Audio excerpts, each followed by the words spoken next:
نحمده ونصلي ونصلي على رسوله الكريم اما بعد فاعوذ باللہ من الشیطان الرجیم بسم اللہ الرحمن الرحیم۔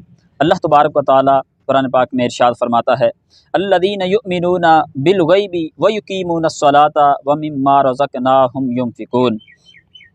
ترجمہ کنز العرفان، وہ لوگ جو بغیر دیکھے ایمان لائے اور نماز قائم کرتے ہیں اور ہمارے دیے ہوئے رزق میں سے کچھ ہماری راہ میں خرچ کرتے ہیں۔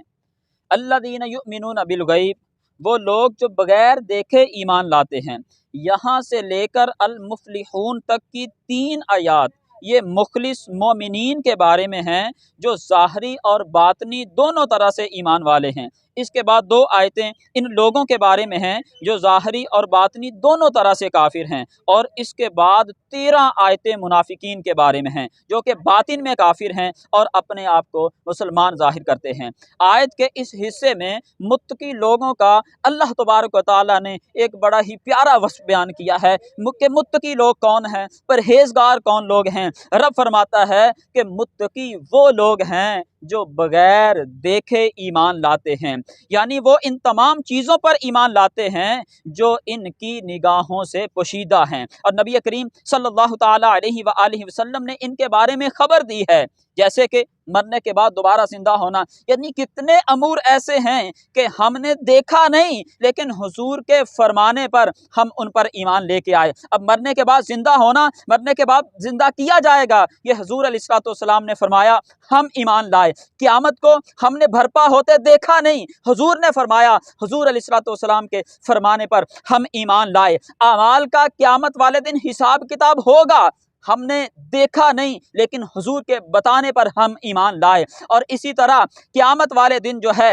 حوض کوثر سے سیراب کیا جائے گا، ہم نے سیراب ہوتے دیکھا نہیں، حضور کے فرمانے پر ہم ایمان لائے۔ جنت، حضور نے فرمایا، جنت حضور کے فرمانے پر ہم ایمان لائے، جنت کو ہم نے دیکھا نہیں۔ اسی طرح جہنم کو ہم نے دیکھا نہیں، حضور کے فرمانے پر ہم ایمان لائے۔ اور ہمارے اوصاف کو اللہ تبارک و تعالی قرآن پاک میں بیان فرما رہا ہے کہ متقی لوگ وہ ہیں جو بغیر دیکھے ایمان لائے ہیں، جو حضور ہمیں فرماتے رہے ہم اس پر ایمان لاتے رہے۔ اور ایک قول یہ بھی ہے کہ یہاں غیب سے قلب یعنی دل مراد ہے، اور اس صورت میں آیت کے معنی یہ ہوں گے کہ وہ دل سے ایمان لاتے ہیں۔ اس آیت میں ایمان اور غیب کا ذکر ہوا ہے، اس لیے اس سے متعلق چند بڑی اہم باتیں آپ کی گوش گزار کرتا ہوں۔ سب سے پہلے ایمان کسے کہتے ہیں؟ ایمان یہ بندہ سچے دل سے ان سب باتوں کی تصدیق کرے جو ضروریات دین میں داخل ہیں، اور کسی ایک ضرورت دینی کا انکار کفر ہے۔ عمل یہ ایمان میں داخل نہیں ہے، اس لیے قرآن پاک میں ایمان کے ساتھ عمل کو جداگانہ ذکر کیا جاتا ہے، جیسے اس آیت میں بھی ایمان کے بعد نماز اور صدقہ کا ذکر الگ الگ طور پر بیان کیا گیا۔ اور غیب کیا ہے؟ غیب وہ ہے جو ہم سے پوشیدہ ہو اور ہم اپنے حواس جیسے دیکھنے، چھونے وغیرہ سے اور بدیہی طور پر عقل سے اسے معلوم نہ کر سکیں۔ غیب کی 2 قسمیں ہیں، جس کے حاصل ہونے پر کوئی دلیل نہ ہو، یہ علم غیب ذاتی ہے اور اللہ تعالیٰ کے ساتھ خاص ہے، اور جن آیات میں غیر اللہ سے علم غیب کی نفی کی گئی ہے وہاں یہی اللہ تبارک و تعالیٰ علم غیب ذاتی اللہ تبارک و تعالیٰ کا علم مراد ہے۔ اور دوسرا، جس کے حاصل ہونے پر دلیل موجود ہو، جیسے اللہ تبارک و تعالیٰ کی ذات و صفات، گزشتہ انبیاء کرام علیہم الصلوۃ والسلام اور قوموں کے احوال، نیز قیامت میں ہونے والے واقعات وغیرہ کا علم، یہ سب اللہ تعالیٰ کے بتائے ہونے سے ہی معلوم ہے۔ اور یہاں بھی غیر اللہ کے لیے غیب کی معاملات کا ثبوت ہے، وہاں اللہ تعالیٰ کے بتائے ہی سے ہوتا ہے۔ اللہ تعالیٰ کے بتائے بغیر کسی کے لیے ایک ذرہ بر بھی علم غیب ماننا یہ قطعی کفر ہے۔ اللہ تعالیٰ اپنے مقرب بندوں جیسے انبیاء علیہم الصلوۃ والسلام، اولیاء اعظام رحمۃ اللہ تعالیٰ علیہم پر غیب کے دروازے کھولتا ہے، جیسا کہ خود قرآن و حدیث میں ہے۔ اس موضوع پر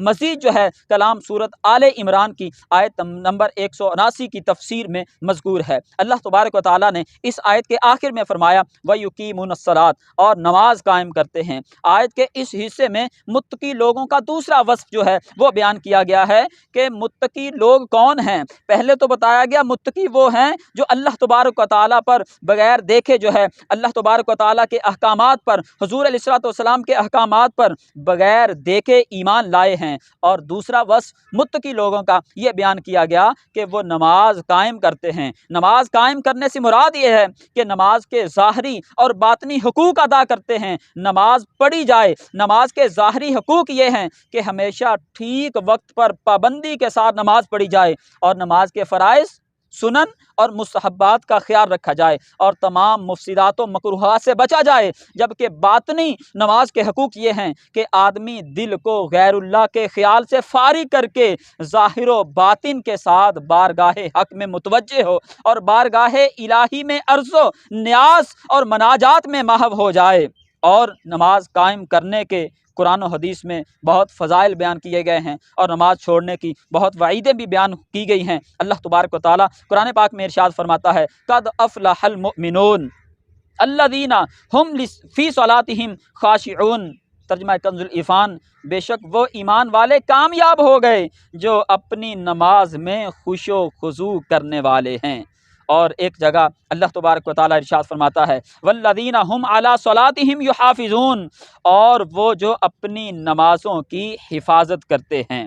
آئیے حدیث مبارکہ بھی سنیے۔ حضرت عثمان غنی رضی اللہ تعالیٰ عنہ فرماتے ہیں سرکار دو عالم صلی اللہ تعالیٰ علیہ وآلہ وسلم نے ارشاد فرمایا جس نے میرے اس وضو کی طرح وضو کیا، پھر اس طرح 2 رکعت نماز پڑھی کہ اس میں خیالات نہ آنے دے، دنیا کا خیال نہ آئے، نبی پاک صلی اللہ تعالیٰ علیہ وآلہ وسلم نے ارشاد فرمایا کہ اللہ تبارک و تعالیٰ اس کے پچھلے تمام گناہوں کو معاف فرما دیتا ہے۔ حضرت عقبہ بن عامر رضی اللہ تعالیٰ عنہ سے روایت ہے سید المرسلین صلی اللہ تعالیٰ علیہ وآلہ وسلم نے ارشاد فرمایا جو بھی مسلمان اچھے طریقے سے وضو کرتا ہے پھر کھڑے ہو کر اس طرح 2 رکعت نماز ادا کرتا ہے کہ اپنے دل اور چہرے سے متوجہ ہو کر یہ 2 رکعتیں ادا کرتا ہے تو اس کے لیے جنت واجب ہو جاتی ہے۔ اللہ تبارک و تعالیٰ سے دعا ہے کہ اللہ تبارک و تعالیٰ ہم سب کو بھی خوش و خضوع کے ساتھ نماز ادا کرنے کی توفیق عطا فرمائے، جو حضور علیہ الصلوۃ والسلام نے ارشادات فرمائے ہمیں بن دیکھے اس پر یقین اور کامل ایمان رکھنے کی توفیق عطا فرمائے۔ آمین بجاہ النبی الامین صلی اللہ تعالیٰ علیہ وآلہ وسلم۔